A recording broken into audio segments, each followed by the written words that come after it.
dua sisi saya lanjutkan kembali, saya masih ke Dokter Elina. Dok, tadi dikatakan ya jangan salahkan nanti ini memang sudah diprediksi, tapi prediksi ini akhirnya jadi kenyataan. Nah, apa yang bisa dilakukan sebenarnya? Mungkin diantisipasi jauh-jauh hari agar prediksi ini tidak benar-benar terjadi seperti sekarang yang kondisi dokter bilang kita parah sekali kondisinya sekarang. Iya, kita ini sudah tidak bisa lagi melihat ke belakang, tapi kita belajar saja dari apa-apa yang terjadi sehingga kejadiannya sangat-sangat buruk seperti ini ya.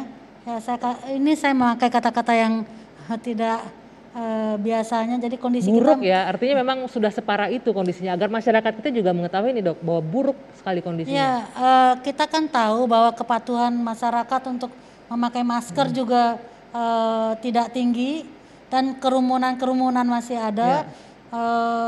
Di mal-mal kita lihat masih ramai, di restoran-restoran, bahkan di tempat wisata, dan terakhir kemarin ada mudik.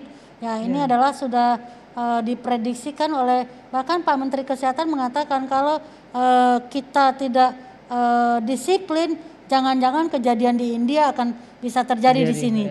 Nah, ini sesuatu yang mengerikan. Belum sampai, India itu 100.000 ke atas loh per hari. Kita 12.000 saja. Sudah sekarang rumah sakit sudah teriak-teriak. Masyarakat pun juga teriak-teriak. Kenapa nggak bisa dapat dirawat? Keluarganya parah, kondisinya berat, butuh oksigen, ke rumah sakit, ke beberapa tempat. Tapi contohnya Pak Kepala Desa. Dadang tadi ya, beberapa di Jakarta juga demikian. Kondisi yang sama juga Kondisinya di Jakarta. sama, orang keliling rumah sakit tidak ada tempat. Nah, ini saya ingin katakan lagi, saya ulangi lagi, kondisi kita dalam keadaan yang tidak baik-baik saja. Jadi ayo masyarakat, apalagi kita tahu sekarang ada varian baru yang Delta itu, selain mudah menular, juga keparahan penyakitnya jauh lebih parah dari yang non varian. Itu juga mesti diketahui, dan gejalanya tidak khas. Tadi saya mengatakan kalau yang varian yang lama yang dari Wuhan, orang tua, sistem imun turun, atau orang dengan komorbid. Nah, yang Delta sekarang yang B1617.2 ini ternyata sekarang kenyataannya banyak pasien-pasien yang anak-anak muda, tidak ada komorbid. Jadi saya kira sekarang jangan lagi beranggapan bahwa hanya orang tua, hanya orang komorbid yang berpotensi untuk tertular. Saya ingin mengatakan semua dari kita berpotensi untuk tertular penyakit COVID ini. Berapapun rentang usianya ya. Baik, dokter. Siapapun ada potensi, ada risiko untuk tertular. Oleh sebab itu, ya sekali lagi saya selalu mengatakan, apakah varian baru, varian lama, banyaknya varian, sebetulnya nggak masalah juga, asalkan virus ini tidak masuk ke dalam tubuh kita. Karena baik varian lama maupun varian baru, kalau di luar tubuh, lama-lama dia akan tidak akan inactivated atau tidak aktif atau mati lah istilahnya. Selama tidak memberikan rumah atau inangnya begitu ya, dia akan mati. Baik. Virus ini akan berkembang biak kalau masuk ke sel dalam tubuh. Kita, sel hidup, dia bereplikasi. Begitu kan, jadi cegahlah jangan sampai virus ini masuk ke dalam tubuh kita. Itu kata kuncinya ya. Pak Gubernur, kalau Dokter Elina mengatakan kita tidak baik-baik saja dalam kondisi yang sangat buruk, Anda menyebutkan tadi ya sepakat dengan Dokter Elina ya, Pak Gub ya? Sepakat sekali, karena sebenarnya dikotakan Dokter Elina itu terjadi. Jadi Pak Dadan itu tidak satu, banyak itu. Hampir tiap hari Mbak, ini handphone saya ini mendapatkan laporan dari masyarakat. Pak, nggak dapat tempat tidur, Pak, harus bagaimana? Sementara dokternya juga bicara hal sama. Bagaimana ini Pak? Semua bertanya, semua kalimatnya kalimat pertanyaan, tidak ada yang kalimat jawaban. Maka kemudian kami bicara untuk mengkonsolidasikan kekuatan, kita harus membuat kalimat jawaban terhadap pertanyaan itu. Yaitu tadi, ayo sekarang paksa tambah tempat isolasi, SOP dirubah, situasi darurat harus disiapkan. Maka senario-senario ini yang mesti kita dorong, dan saya sepakat sama Bu Elina. Maka tanpa dukungan masyarakat ini nggak bisa loh. Yang ngeyel-ngeyel itu, yang nggak mau tertib itu, yang nggak mau pakai masker itu masalah. Itulah kemudian yang bikin kemudian situasi menjadi makin tidak baik. Kalau Gus Mus itu menyampaikan, kalau sampean nggak mau pakai masker, itu bukan urusan sampean. Itu juga urusan orang lain. Karena ini tidak bisa saling mengamankan. maka memakai masker diri sendiri itu menyelamatkan diri dan orang lain begitu ya. Betul. Dan inilah yang kemudian kita sekarang coba gerakan tokoh agama, tokoh masyarakat untuk sosialisasi. Maka kalau saya juga jalan, saya ketularan Bu Erlina juga gitu. Mohon maaf ya Bu ya.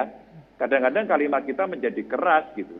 Saya teriak di jalan, saya teriak siapapun, bahkan pejabat pun saya teriakin. Karena yang seperti ini tidak memberikan edukasi apapun. Dan saya sampaikan, saya nggak peduli sama Anda gitu. Kalau Anda kemudian melanggar, saya terapkan peraturan undang-undang penyakit ini, menular ini. Kemudian kalau itu iya, kami akan minta kepolisian untuk tindak kepada Anda agar bisa dijadikan tersangka. Maksud saya, inilah yang coba masyarakat ayo didorong. Situasi Kesadaran lagi tidak masyarakat baik. diminta di sini ya Pak Gub ya.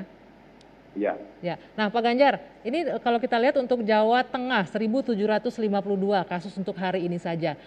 Untuk sekian banyak kasus, bagaimana dengan tracing yang dilakukan? Apakah diketahui ini dari mana kira-kira penularannya, sumbernya dari mana, epicentrumnya dari mana ini berawal? Ya, saya agak melupakan sumbernya dari mana. Kenapa itu tidak kami prioritaskan, biarkan ahli mencari nanti, melakukan tracing. Karena tracingnya juga kita belum bagus-bagus amat, testingnya juga belum tinggi-tinggi amat. Maka dua hal ini yang sekarang kita genjot. Nggak bisa kita hanya menggunakan standar WHO. Standar WHO itu diberikan kan ketika posisinya tidak terlalu tinggi.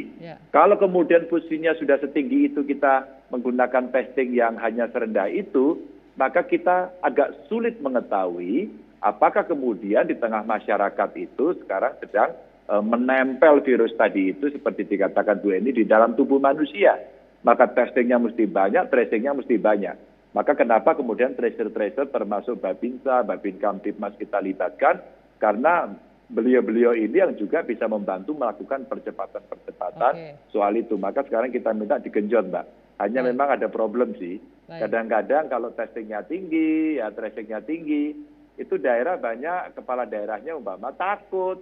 Nanti dikira nggak perform, bukan merah toh, kamu sih itu juga jadi tantangan tersendiri ya. Masih banyak yang nggak jujur ya Pak ya.